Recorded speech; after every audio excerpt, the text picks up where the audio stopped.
नमस्कार मंडळी, कशा आहात? मजेत ना? मजेतच राहा. दिवाळी स्पेशल सर्वात प्रथम आज आपण बटर चकली बनवतोय. करायला सोपी आणि खायला त्याहूनही टेस्टी. त्यासाठी 1 वाटी तांदळाची पिठी घेतलेली आहे, 1 वाटी पाणी, 1 चमचा बटर, चवीनुसार मीठ, थोडासा ओवा आणि कळोंजी म्हणजे कांद्याचं बी. पाण्याला चांगली उकळ आली की त्याच्यामध्ये पीठ टाकायचं. 5 मिनटं चांगली वाफ काढायची. वाफ काढून झाल्यानंतर हलकासा थंड पाण्याचा हपका मारून पीठ चांगलं लोण्यासारखं मळून घ्यायचं.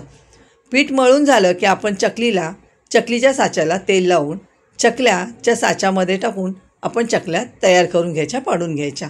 अजिबात चकली तुटत किंवा मोडत नाही आहेत. खूप छान चकल्या तयार होतात. नक्की अशा चकल्या करून बघा आणि खूप टेस्टी लागतात. चकल्या तयार झालेल्या आहेत. तेल चांगलं गरम झालेलं आहे. आता गरम तेलामध्येच आपल्याला 3 ते 4 चकल्या एकाच वेळा सोडायच्या आहेत.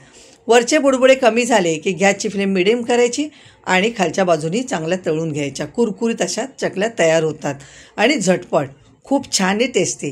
व्हिडिओ आवडला तर लाईक, शेअर, कमेंट करायला विसरू नका.